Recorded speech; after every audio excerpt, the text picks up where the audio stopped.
Good morning बच्चों, कैसे हैं आप सभी। हमें आशा है कि आप सभी पूर्ण रूप से स्वस्थ होंगे और जो भी आपको ऑनलाइन के माध्यम से पढ़ाया जा रहा है उसे आप बहुत अच्छे तरीके से पढ़ रहे होंगे और समझ रहे होंगे। तो बच्चों, आज मैं आपकी विषय अध्यापका स्नेहलता श्रीवास्तव कक्षा 7 के बच्चों को हिंदी व्याकरण में पाठ 5 अनेकार्थक शब्द पढ़ाने जा रहे हूँ, जिसे आप बहुत ध्यानपूर्वक पढ़ेंगे और समझेंगे।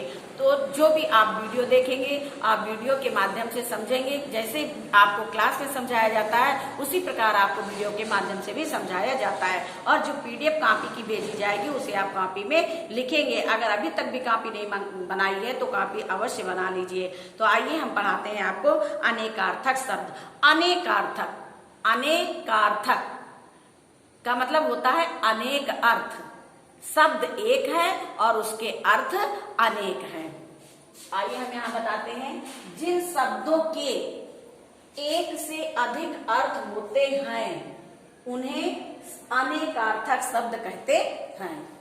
देखिए, पर्यायवाची में दूसरी परिभाषा होती है और अनेकार्थक में दूसरी परिभाषा होती है। अनेकार्थक कि शब्द एक है लेकिन उसके अर्थ अलग अलग हैं। आइए जैसे हम बताते हैं आपको वर, ये वर एक शब्द है, ठीक। अब इसके देखिए कितने अर्थ हैं। वर माने वरदान भी होता है। वर माने वरदान।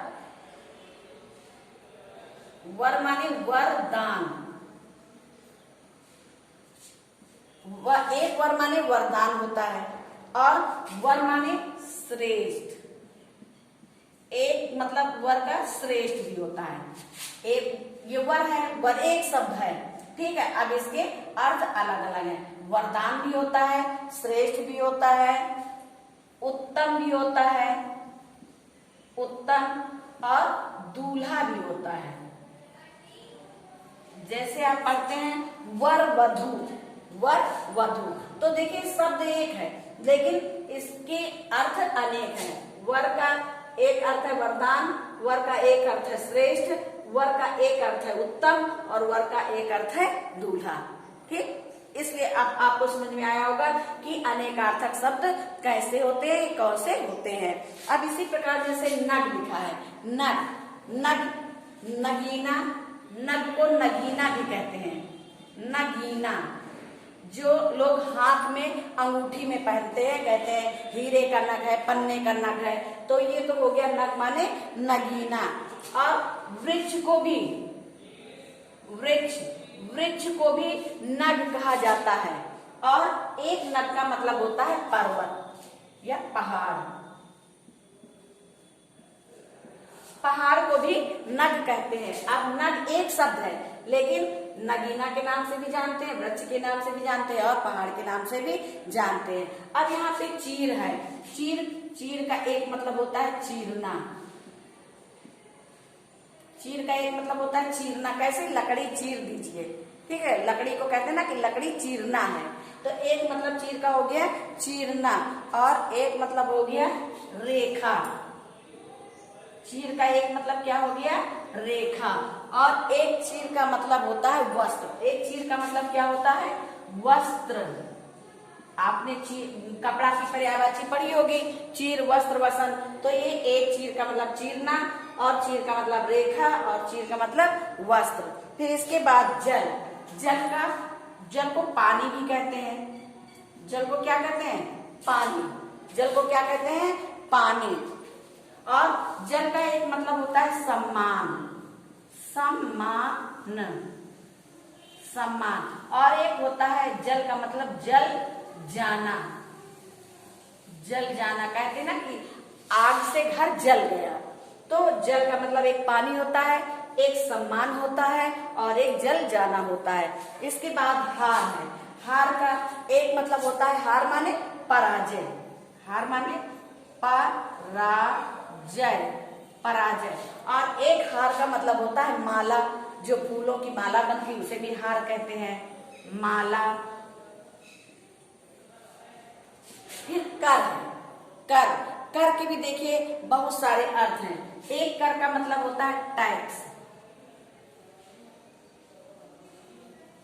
जैसे कहते हैं हमें कर चुकाना है, ठीक है। तो एक कर का मतलब होता है टैक्स। एक कर का मतलब होता है हाथ। हाथ। कर मतलब टैक्स भी होता है, हाथ भी होता है, और सूंड,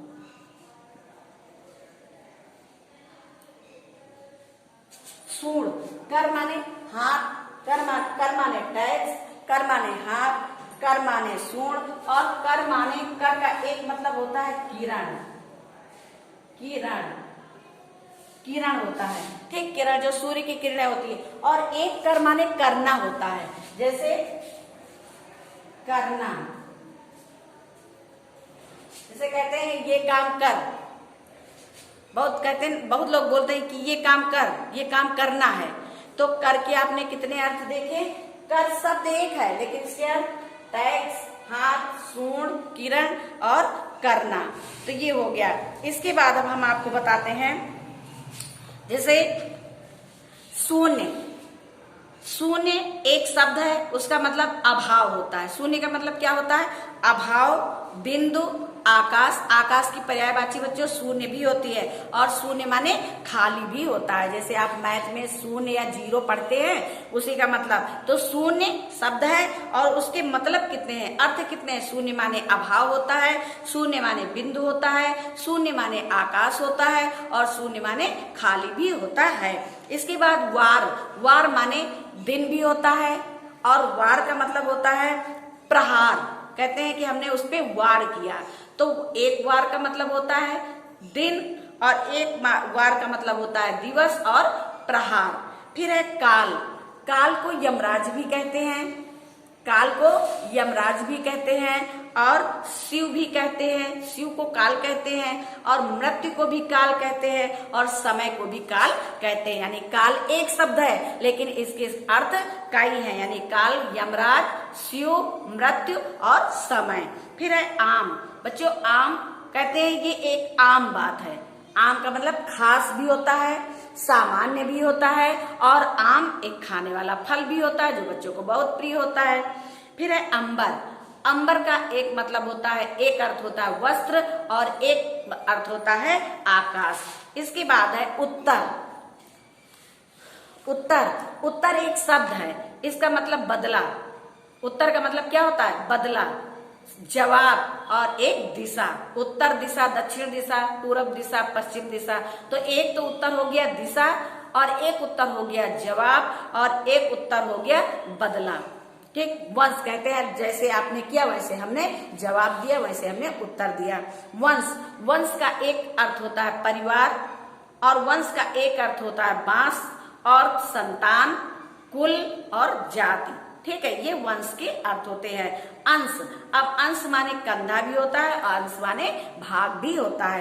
फिर योग, योग के अर्थ देखिए, एक योग माने जोड़ होता है, योग माने संयोग होता है, योग माने ध्यान होता है, और योग माने युक्ति होती है।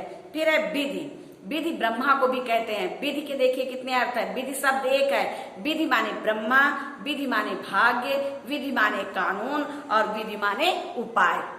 कहते हैं किस विधि से ये काम किया जाए, किस उपाय से ये काम किया जाए। तो आपको विधि शब्द एक है, इसके अर्थ आपको समझ में आए होंगे कि विधि ब्रह्मा को भी कहते हैं, विधि भाग्य को भी कहते हैं, विधि कानून को भी कहते हैं, और विधि युक्ति को भी कहते हैं, या उपाय को भी कहते हैं। फिर बाल, बाल, बाल शब्द एक है, इसके अर्थ बाल माने बच्चा होता है, बाल माने जो हमारे बाल होते हैं, हमारे सर के ऊपर बाल होते हैं, और बच्चा भी होता है। फिर कनक, कनक माने क्या क्या होता है? कनक माने सोना होता है, कनक माने धतूरा होता है, और बच्चों गेहूं को भी कनक कहते हैं। गेहूं जो है कनक के नाम से जाना जाता है। फिर दल, दल को क्या क्या कहते हैं? दल के कितने अर्थ हैं? हिस्सा, पक्ष और समूह। तो अशोक, अशोक एक वृक्ष है, जैसे आम का वृक्ष है, नीम का वृक्ष है, जामुन का वृक्ष है, इसी प्रकार बच्चों एक अशोक का वृक्ष होता है। और एक राजा थे सम्राट अशोक, मगध के राजा थे, वो सम्राट अशोक थे, शोक रहित, और अशोक का मतलब होता है शोक रहित। फिर चपला, चपला के देखिए कितने अर्थ हैं। चपला शब्द एक है, लेकिन इसके अर्थ बहुत से हैं। चपला माने चंचल होता है, चपला माने स्त्री होता है, चपला माने बिजली होता है, और चपला लक्ष्मी जी को भी कहते हैं, लक्ष्मी जी का एक नाम चपला भी है।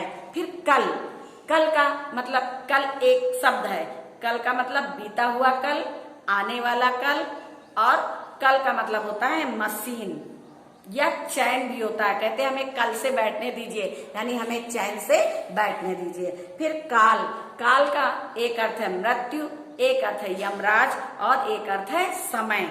फिर है कच्छ, कच्छ माने कमरा होता है। कच्छ एक शब्द है लेकिन इसके अर्थ देखिए, कच्छ माने कमरा होता है, कच्छ माने भूमि होता है, कच्छ माने बंगला होता है और कच्छ माने श्रेणी होता है। फिर लाल, लाल का एक अर्थ होता है लाल रंग, रंग में लाल हरा पीला नीला होता है, तो लाल का एक अर्थ है रंग। और दूसरा है श्री कृष्ण को भी लाल कहते हैं। और एक रत्न, एक रत्न होता है जिसे लाल कहते हैं और लाल माने बच्चा भी होता है। तो ये तो आपने पढ़े अनेकार्थी शब्द। हमें आशा है कि आपको अनेकार्थी शब्द बहुत अच्छे तरीके से समझ में आए होंगे। अनेकार्थी का मतलब होता है कि शब्द एक हो और उसके अर्थ अनेक हो। तो बच्चों आज ये पाठ 5 अनेकार्थी शब्द यहीं पे समाप्त होता है। धन्यवाद।